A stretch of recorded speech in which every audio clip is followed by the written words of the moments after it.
Hello दोस्तों, मैं एक बार फिर हाजिर हूँ आप सभी के साथ अपने चैनल पर।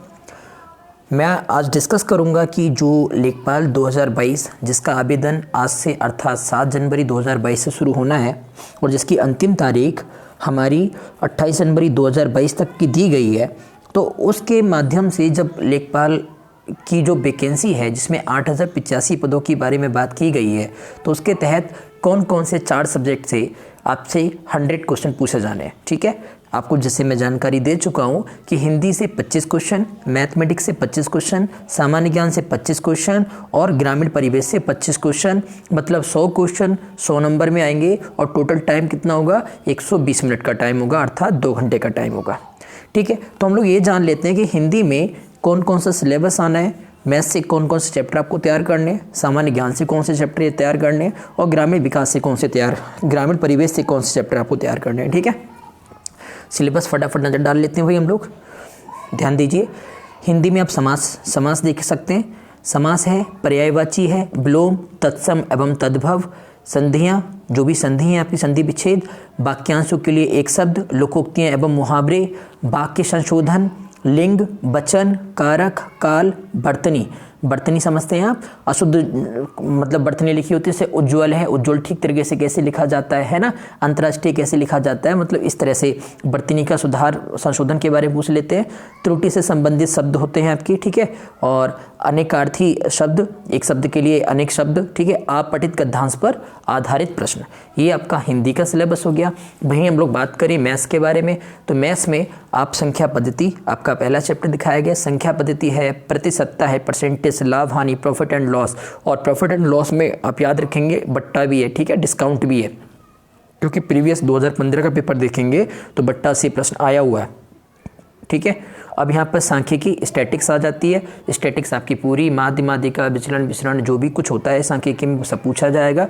बारंबारता चार्ट, यहाँ पर मैं ये समझाना चाह रहा हूँ, यहाँ पे जो भी पाई चार्ट है, बार ग्राफ है, जितने भी ग्राफ, मतलब ऐसा समझ लीजिए जो भी पीईटी पैट एग्ज़ाम में आपने चार्ट, पाई चार्ट, ग्राफ वगैरह सब तैयार करके गए थे, वो सारा पार्ट जो है वो इसके अंतर्गत आ रहा है। ठीक है, एलसीएम से पढ़ लीजिए, आप द्विघात समीकरण पढ़ लीजिए और रेखागणित पूरी पढ़ लीजिए। रेखागणित में जैसे आपका वृत्त हो गया, जैसे आपका त्रिभुज हो गया, त्रिभुज के बाद आपकी रेखा हो गई, ठीक है, और रेखा के अलावा आप समझ सकते हैं कि वहाँ पर चतुर्भुज हो गया, और चतुर्भुज के अलावा जो है वो आपके देखा होगा अंतःकोण और बाह्यकोण पर प्रश्न आ जाते हैं, है ना, तो वो वाले आपके क्वेश्चन हो गए। तो ये सारे क्वेश्चन आपके मैथमेटिक्स से देखने को आपको मिल जाते हैं। सामान्य ज्ञान में आप सामान्य विज्ञान, जनरल साइंस से आप देखेंगे तो 25 क्वेश्चन में से भाई 5-7 क्वेश्चन आपके जनरल साइंस के हो सकते हैं ना, कि कौन से विटामिन से कौन सा रोग होता है, कौन सा प्रोटीन से कौन सा रोग होता है, ये सारी बातें जनरल साइंस से पूछ ली जाती हैं और किसी के मात्रक आ जाते हैं। उसके अलावा जो करंट अफेयर और स्टैटिक जीके का पार्ट है, ठीक है, तो आप इसको तैयार कर लीजिए। मैं समझता हूँ 2020-2021 दोनों का करंट और स्टैटिक तैयार करना आप, ठीक है, 2020 और 21 से करंट तैयार करना, ठीक है, और उससे संबंधित जो भी स्टैटिक बन सकता है वो तैयार करना, तब आपको फ़ायदा मिलेगा। ठीक है, यहाँ पर बात करें हम लोग 4th पोर्शन की, जिसे हम ग्रामीण परिवेश कहते हैं। ग्रामीण परिवेश से आप ग्राम विकास है, ग्राम विकास भारतीय संदर्भ में जो भी भारत के संदर्भ में जो भी गांव का विकास से संबंधित चीज़ें बन सकती हैं उनके बारे में पूछा गया। ग्राम विकास कार्यक्रम, कौन कौन से कार्यक्रम रखे जाते हैं, ग्राम विकास योजना एवं प्रबंधन, कौन कौन सी योजनाएं चल रही हैं, उनके प्रबंधन के लिए क्या मैनेजमेंट है, क्या तरीके अपनाए गए, उनके बारे में नॉलेज होनी चाहिए। ग्राम विकास शोध प्रणालियाँ, और गाँव के विकास डेवलपमेंट के लिए कौन कौन सी प्रणालियाँ जो हैं वो शोध का, अर्थात आप समझ सकते हैं चीज़ों का, मतलब एक प्रकार से हम ये कह सकते हैं जो चीज़ें हैं उनको अनुसंधान प्रकार के जो केंद्र है, ठीक है, उनके बारे में जानकारी जुटाने के लिए कौन कौन लगे हुए हैं, कौन कौन से तरीके अपनाए जा रहे हैं। ग्रामीण स्वास्थ्य योजनाएं, और गांव के लोगों के स्वास्थ्य के ध्यान रखने के लिए कौन कौन सी योजनाएं चलाई गई हैं सरकार के द्वारा।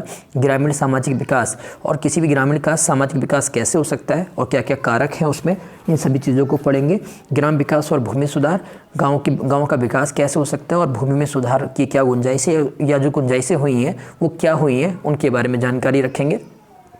त्रिस्तरीय राज्य व्यवस्था, जो त्रिस्तरीय मतलब पंचायती राज व्यवस्था होती है, ग्राम प्रधान, आपका पंचायती राज व्यवस्था जो भी है वो सब इसमें आ जाता है। केंद्र एवं राज्य सरकार की ग्राम विकास से संबंधित योजनाएं, और जो भी सेंट्रल या हमारा स्टेट है वो भी हमारे गांव की डेवलपमेंट के लिए कौन कौन सी योजनाओं को लेकर आया है, उन योजनाओं के क्या कारक है उनके लिए, क्या आयोग है, कैसे काम कर रहा है, ठीक है, इन सभी चीज़ों के बारे में आपके पास नॉलेज होनी चाहिए। यही आपका लेखपाल का सिलेबस। ठीक है, धन्यवाद।